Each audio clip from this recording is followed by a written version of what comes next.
Sup everybody, this is Carrick with ACG, and guess what? Today I'm engaged in hand-to-hand combat, flinging magic missiles, and fielding an army made up of nothing more than the bodies of my deceased enemies, as I bring to you the review for Total War Warhammer. Really, Warhammer Fantasy's always been a bit like Chuck Liddell versus himself in some kind of medieval chess match. All the strategies and technical tactics you'd want, with the occasional time when everyone just rushes together and tries to smash each other into forgetting their own parents' names. So what's better than chocolate and peanut butter? That's right, throwing Warhammer Fantasy into Total War gameplay, and that's what we got here. That means gone are the various warrior nations of prior titles fighting across well-known geographical murder planes, and instead they're replaced by cadaverous neighbors that can kill an entire family, then resurrect them and lead them back against you, or drop a meteorite from the sky down on your unsuspecting archers, or hell, even field what's possibly the world's most dangerous flamethrower. No lie, this thing is basically a slow-burning rocket someone happened to get lucky and grab the right end of. As always, if you like the review, maybe subscribe. So here's the review for Total War Warhammer, the most short-sighted leaders in a game ever, helicopters designed by Nope Incorporated, and a game that answers the age-old question we've always wanted to know the answer for, which is bats versus flying horses. Who wins?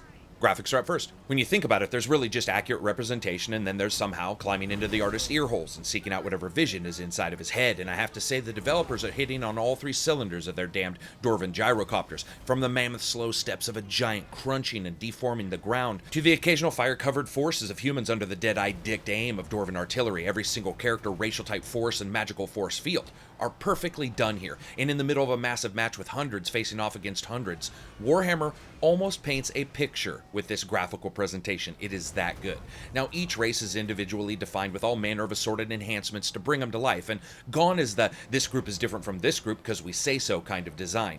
Everyone looks unique, and even warring same factions in the same forces are very easy to identify. I mean, dwarves are a Danny DeVito Arnold Schwarzenegger mix of pissed off Campbell soup cans with legs, plodding into combat with the speed of an oncoming tide and twice the inevitability. Really, even Chaos Warriors, that's the DLC you'll be able to get 1 week after release. They're a mixture of various animals all pasted together like you smashed Play-Doh creations into a big fucking ball, filled it with hate, and set it out against your enemies. Grotesque, powerful, and sometimes just a bit scary, they hover, warp, crawl, and shamble their way into enemy forces. Vampires are pretty much just about what you would think, but someone actually took the time to give them all artistic license, meaning that each creepy, blood-sucking denizen of the night actually looks different than the other, which is actually pretty surprising when you think about it.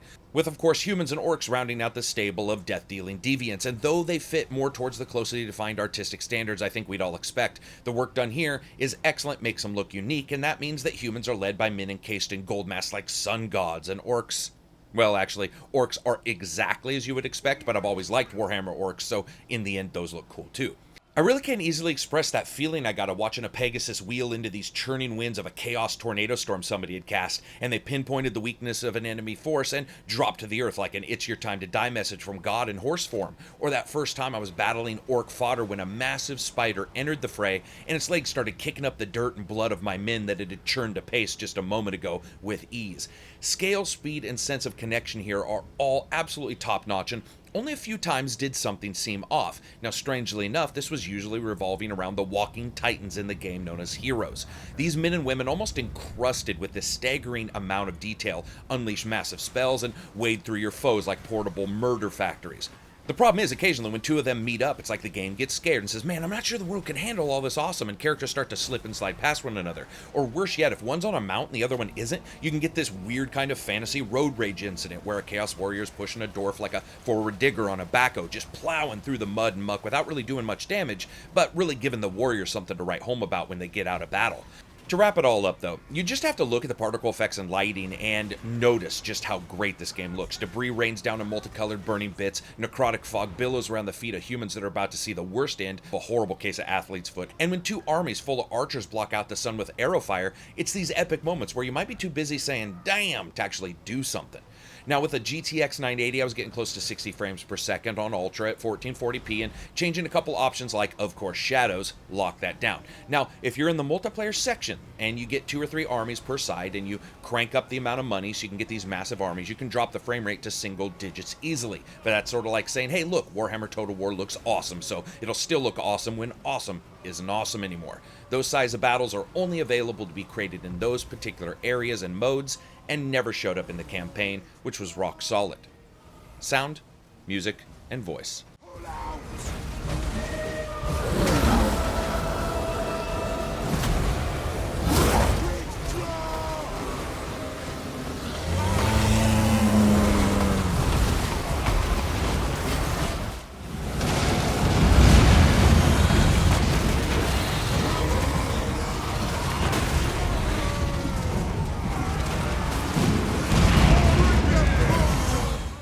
possession is vulnerable to attack, Dark Lord. Seize it from the enemy to open a new front to the north. And up first is sound. I don't know what it sounds like to punch someone into a tree or rain down fiery comets of death on someone, or actually use their head to hold my arrows for a bit, but by God, I hope it sounds like this. This sound is amazing. It's magnificent. There's panning through the various armies as you're slamming into one another and they jockey for position like racers sprinting towards death. The sounds absolutely surround you, and it doesn't matter how deep in the earth you are, how surrounded you become, they never ever get muddy. That's an incredible amount of variation right there, something that we should applaud them for. It keeps battles fresh, regardless if it's the second or the 600th time that your damn dwarf has lopped someone's head off. Additionally, my hat's off to these guys and their environmental sound team. It's always been excellent in Total War games, it's never been bad. But here, mixed with the music, I will discuss in a second by the way, it's fantastic. Horns, wildlife, ambient fire, rivers, boiling winds, it's all reflected perfectly, and it wraps the audio presentation in this little comfortable environment where I think the other parts of the audio, which include the voice and music, can sort of excel on their own within it. Excellent sound. Music. Now, what impressed me the most wasn't the excellent and in-your-face, largely fantasy-inspired pieces, led by what could possibly be the most excited and stoked violin section known to man, or even the bombastic moments where horns and chorus seemed to be in a race to see who could sound the most epic. It was the fact that regardless of the race I chose, regardless of the locations I battled in, or the campaign I was playing, in every single goddamn track, it felt like it was part of a single piece. This has to be one of the most thematically sound musical scores that I can remember in a game this year. It's not the best, but its finesse at making the dreary and depressing Lords of the Vampires sound somewhat like they come from the same sound inspirations as the Human Empire, by both shared instruments, but also an excellent planning, means that no matter where I was in the game, it felt like it was one cohesive piece. A fantastic series of tracks. They both do an incredible job sort of lending emotion to battle scenes, but also thematically they sort of blanket the entire title in this feeling of familiarity that hasn't existed in past Total War titles, and it's equally rare, I would say, elsewhere. So really good, fantastic music throughout, even if it's not just the tracks themselves, but the overall way in which all the themes seem to complement one another. And that brings us to voice. It's excellent. You have a tutorial that's voiced incredibly well by what appears to be an old dude who probably saw what the world was like before the dinosaurs. Then you have various races and the hundreds of things they're going to say in battle, both poignant and pointed. With orcs yelling war cries and dwarves challenging their enemies to best them, the voice is the best when it is a secondary feature during battles. It's just excellent voice with spot-on racial dialects, and that same down and dirty vocal atmosphere you expect from a game world where getting the pox is probably the best thing that will ever happen to you. Gameplay.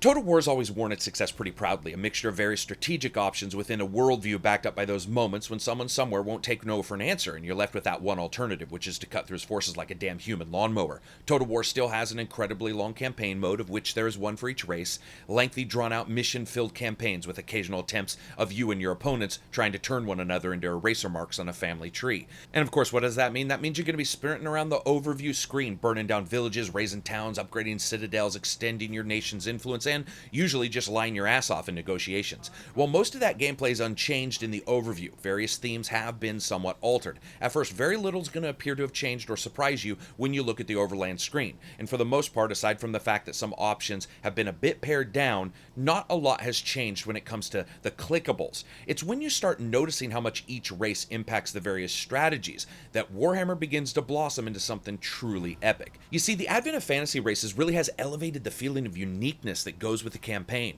Gone are Bad Guy Legion 1 through 4 with different colored armor and homes. Now orcs summon massive AI armies by basically advertising that it's all one big bloodbath and y'all are invited. To the vampire lords that require a completely unique strategy for taking over other empires by basically softening them up with a little bit of dark influence before setting foot in their lands. Strangely enough, in a game where you have such different races, it is the very first time the game felt this damned cohesive from an overall design view. And I think that's because the strategic map gameplay seems more organically tied to the battle gameplay than ever before, and that's because strategy, art, and action all sort of meld into one another here.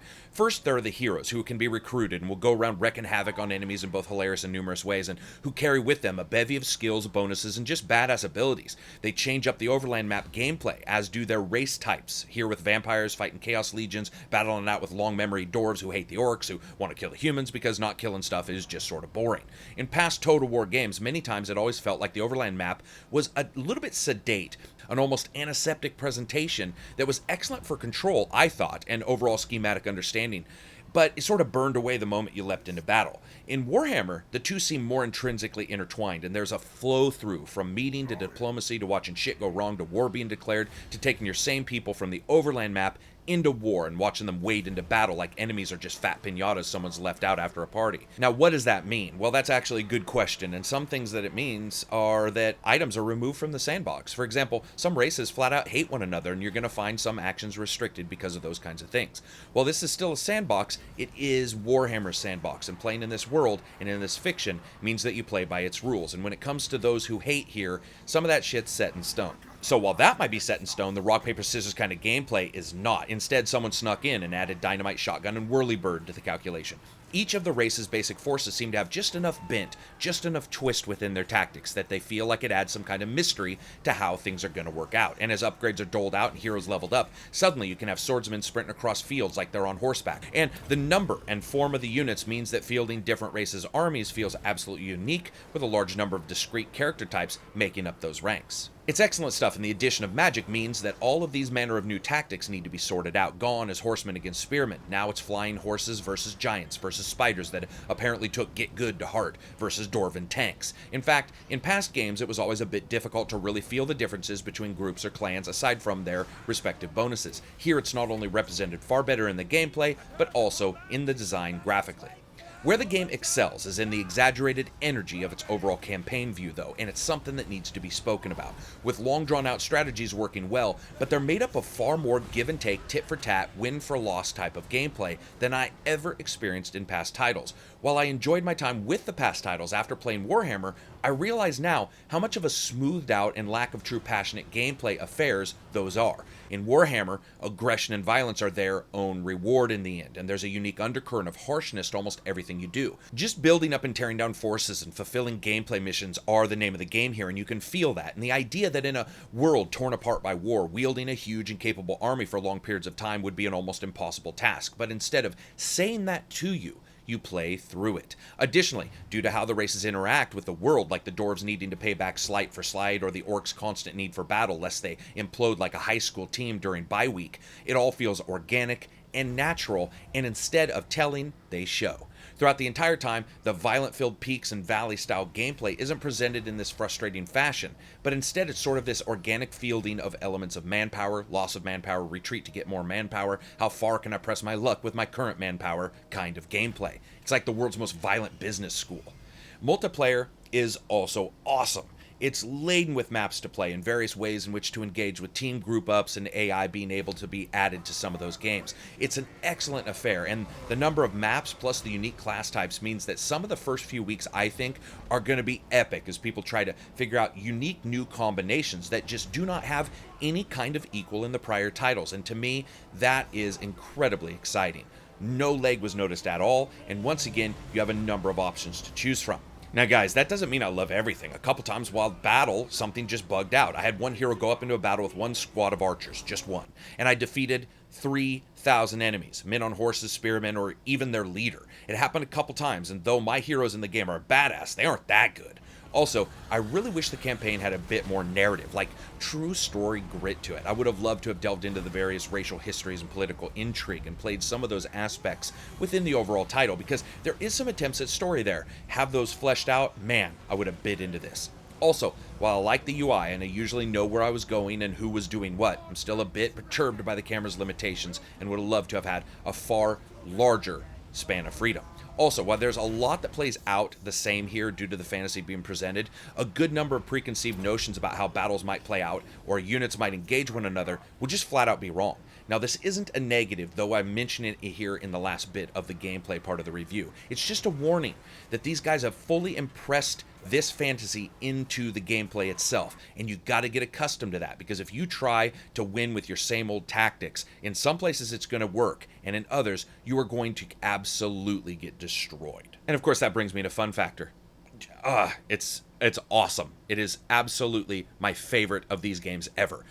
You know, it's not fundamentally a different game from the previous titles. It's just unique in its grandeur and these walking howitzer heroes and leads. And it sort of means that these tactics that worked in prior games can require a fair amount of rejiggering to get them to lead to ultimate success here. And of course, if you don't do any of that rejiggering, the end is going to be some freakish bull things with tentacles sticking out of their heads playing hot potato with your spearman's ball sacks. So as you guys know, I rate games on a buy, wait for sale, rent, or never touch it again rating scale. This is absolutely a buy, unequivocally the best title in the series to me personally. I am a fan of Warhammer, but I'm also a fan of Total War. Putting these together, one of the best combinations I have seen so far of an IP and a solid gameplay title. Excellent game. So anyway, hope you guys liked the review. If you did, give it a thumbs up. Maybe check out our Reddit, Twitter. Check out the links in the video. Go ahead, stop on by the Reddit. If you dislike it, give it a thumbs down, and peace out.